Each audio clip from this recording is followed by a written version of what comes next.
Assalamualaikum warahmatullahi wabarakatuh. Saya Salsabila Gantika Putri akan mempresentasikan hasil makalah yang telah saya buat, yaitu mengenai jenis-jenis intervensi yang bersifat teknikal. Kita masuk pada jenis-jenis intervensi teknikal.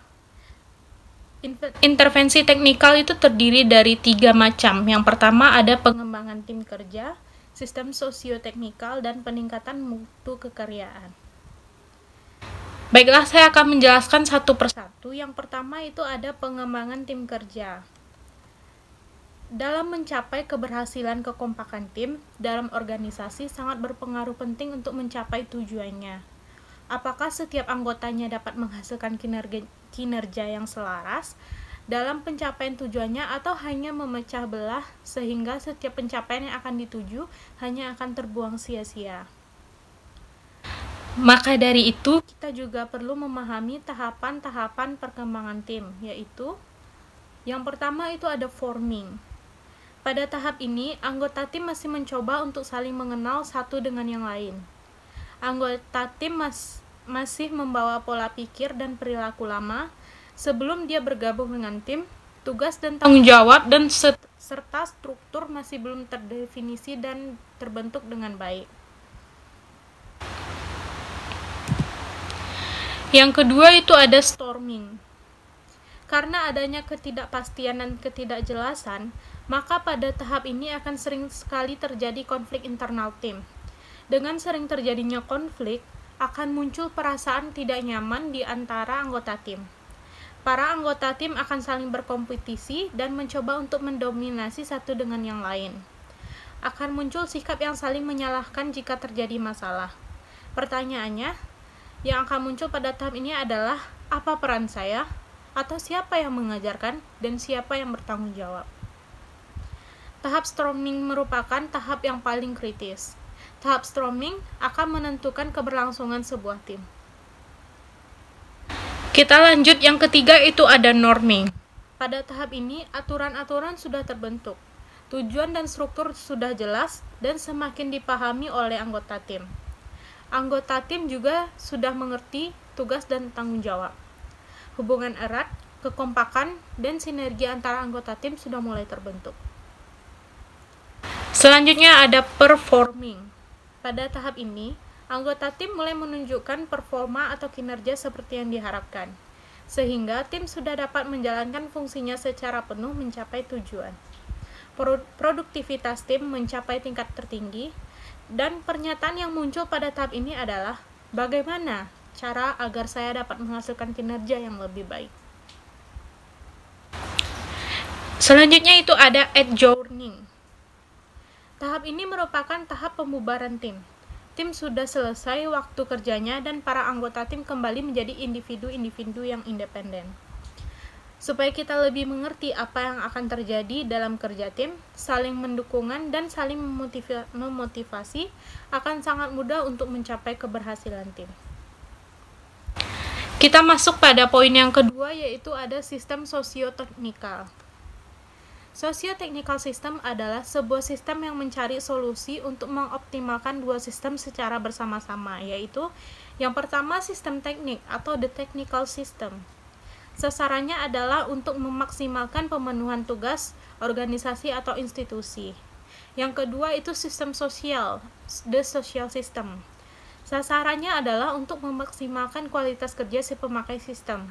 Dari kedua komponen tersebut muncullah komposisi optimasi kerja antara sistem dan user.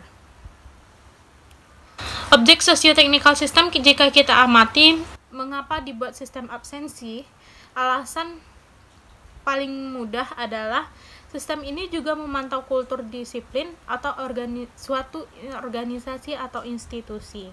Dengan begitu, kita dapat menilai seberapa optimalkah kinerja organisasi bekerja untuk mencapai tujuannya. Prinsip-prinsip sosioteknikal system. Yang pertama ada kompabilitas atau compatibility. Yang kedua ada spesifikasi kritis atau critical specification. Yang ketiga kriteria sosioteknis atau the socio-technical criterion. Yang keempat, mensupport harmonisasi, support congruence. Dan yang kelima, desain dan nilai kemanusiaan, atau design and human values. Pada intinya, teori sistem teknososial adalah teori yang mengedepankan prinsip optimisasi bersama sehingga sebuah organisasi dapat secara optimum berunjuk kerja. Dan ini hanya dapat dicapai jika dimensi sosial maupun teknisnya dirancang untuk saling melengkapi. Kita masuk pada poin yang ketiga, yaitu peningkatan mutu kekaryaan. Kualitas kehidupan kerja atau quality of work life merupakan salah satu bentuk filsafat yang diterapkan manajemen dalam mengelola organisasinya pada umumnya dan sumber daya manusia pada khususnya. Sebagai filsafat, kualitas kehidupan kerja merupakan cara pandang manajemen tentang manusia, pekerja, dan organisasi. Ada dua pandangan mengenai maksud dari kualitas kehidupan kerja. Pandangan pertama mengatakan bahwa kualitas kehidupan kerja adalah sejumlah keadaan dan praktek dari tujuan organisasi. Contohnya, perkayaan kerja, penyediaan yang demokratis, keterlibatan pekerja, dan kondisi kerja yang aman. Sementara yang lainnya mengatakan bahwa kualitas kehidupan kerja adalah persepsi-persepsi karyawan bahwa mereka ingin merasa aman, secara relatif mereka puas dan mendapatkan kesempatan mampu tumbuh dan berkembang selayaknya manusia. Menurut Wayne, tahun 1992 dalam Nur Arifin tahun 1999. Selanjutnya yaitu ada pemerkayaan pekerjaan. Pendesain ulang pekerjaan merupakan salah satu cara manajemen untuk meningkatkan quality of work life. Penekanannya yaitu pada pemerkayaan pekerjaan. Istilah ini berdasarkan pada teori dua faktor Herzberg, yaitu faktor motivator dan pemeliharaan. Secara sederhana, pemerkayaan pekerjaan adalah motivator tambahan yang dicakupkan dalam pekerjaan untuk membuatnya lebih berarti. Meskipun istilah ini berlaku bagi hampir seluruh upaya untuk memanusiakan pekerjaan. Menurut Davis and Newstone pada tahun 1994. Sekian materi yang dapat saya sampaikan, terlebih dan terkurang saya mohon maaf, dan saya juga mohon maaf apabila ada kesalahan dalam penyampaian materi atau penyebutan kosakatanya.